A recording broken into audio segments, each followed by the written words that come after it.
SFI এবং DYFI এর 7 জন নেতা নেত্রীকে তলব করা হলো। মীনাক্ষী মুখোপাধ্যায় তাকে কিন্তু ইতিমধ্যেই তলব করা হয়েছে। ডিওয়াইএফআই এর রাজ্য সম্পাদক মীনাক্ষী মুখোপাধ্যায় সহ ডিওয়াইএফআই এবং এসএফআই এর মোট 7 জনকে তলব করা হয়েছে। এই মুহূর্তের বড় খবর, আরজিকর হাসপাতালে ভাঙচুর কাণ্ডে ডিওয়াইএফআই এর রাজ্য সম্পাদক মীনাক্ষী মুখোপাধ্যায় সহ 7 জন নেতা নেত্রীকে তলব করা হলো। ময়ূক ঠাকুর চক্রবর্তী রয়েছেন আমাদের সঙ্গে এই মুহূর্তে। ময়ূক, বিস্তারিত জানতে চাইবো। দেখো, আরজিকর হাসপাতালের ভেতরে, এমার্জেন্সির ভেতরে ভ্যান্ডালিজম, ভাঙচুরের যে ঘটনা, এবং সেখানে ঘটনার পর ইতিমধ্যেই লালবাজার 30 জনকে অ্যারেস্ট করেছে, এমনটাই লালবাজারের তরফ থেকে বলা হচ্ছে। গতকাল 25 জনকে অ্যারেস্ট করা হয়েছিল এবং তারপর আরো 5 জনকে লালবাজারের কলকাতা গোয়েন্দা পুলিশের গুন্ডা দমন শাখা, অ্যান্টি রাউডি সেকশন তারা অ্যারেস্ট করেছে। এখনো পর্যন্ত গ্রেফতারের সংখ্যা 30। আরো প্রচুর লোকজনকে তারা আইডেন্টিফাই করার চেষ্টা করছেন এবং সার্চ অপারেশন চলছে। এরই মাঝে যে খবর পাওয়া যাচ্ছে যে এই যে ভাঙচুরের ঘটনা এবং পুলিশকে মারধরের যে ঘটনা, যেটা আরজিকর হাসপাতালের বাইরে হয়েছে, এই ঘটনাতে এসএফআই ডিওয়াইএফআই এর 7 জনকে নোটিশ করলো লালবাজার। এই 7 জনের মধ্যে ডিওয়াইএফআই নেত্রী মীনাক্ষী মুখোপাধ্যায় রয়েছেন এবং আরো বেশ কয়েকজন লিডারশিপ রয়েছেন ডিওয়াইএফআই এসএফআই এর, এমনটাই লালবাজার সূত্রে খবর। মোট 7 জনকে এখনো পর্যন্ত নোটিশ করা হয়েছে।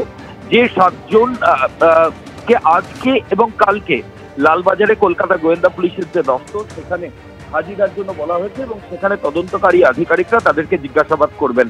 কুসুমিতা, মূলত দুটো জিনিস। একটা হচ্ছে পুলিশ আধিকারিকরা যেটা বলছেন যে আরজিকরের যে মূল গেট, সেই গেটের ঠিক উল্টো দিকে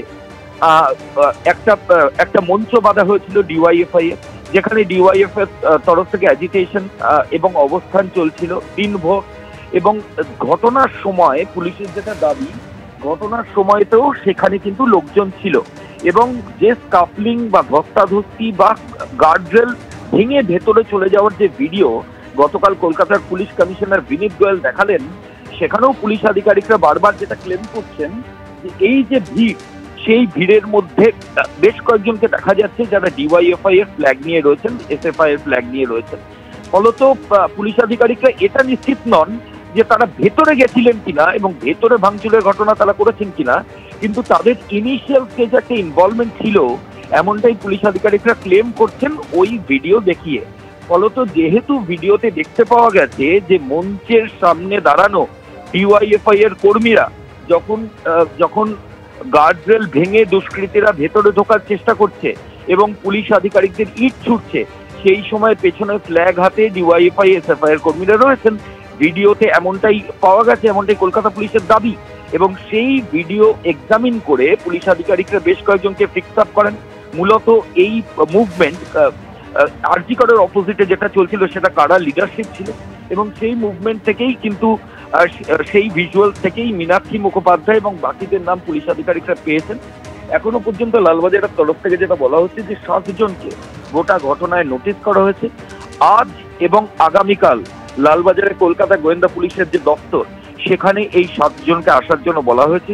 পুলিশ আধিকারিকরা তাদেরকে বেশ কয়েকটা জিনিস নিয়ে জিজ্ঞাসাবাদ করবেন। তার মধ্যে মূল যে জিনিসটা, যে দুষ্কৃতীরা এসে ওভারপাওয়ার করে এই নক্কারজনক ঘটনা ঘটালো, হাসপাতালের ভেতরে ঢুকে এইভাবে বেপরোয়াভাবে ভাঙচুরের ঘটনা ঘটালো এবং পুলিশকে মারধরের ঘটনা ঘটালো, সেই দুষ্কৃতীদের সঙ্গে এই যে লিডারশিপ যারা ওখানে এজিটেশন করছিলেন তারা কোনোভাবে কানেক্টেড কিনা। যদি কানেক্টেড না থাকেন, তাহলে ওই গার্ডরেলের সামনে যখন দুষ্কৃতীরা ওভারপাওয়ার করে পুলিশকে ওভারপাওয়ার করে ভেতরে ঢুকলো, তাহলে তারা বাইরে তখন পতাকা নিয়ে কেন দাঁড়িয়েছিলেন বা তাদেরকে কেন উৎসাহ দিচ্ছিলেন? এই প্রশ্নই কিন্তু তদন্তকারী আধিকারিকরা এই 7 জন যাদেরকে লালবাজারে ডেকে পাঠানো হয়েছে তাদেরকে করবেন এবং আজ এবং আগামীকাল তাদেরকে লালবাজারে ডাকা হয়েছে, এমনটাই লালবাজারের তরফ থেকে বলা। ময়ূক, ধন্যবাদ।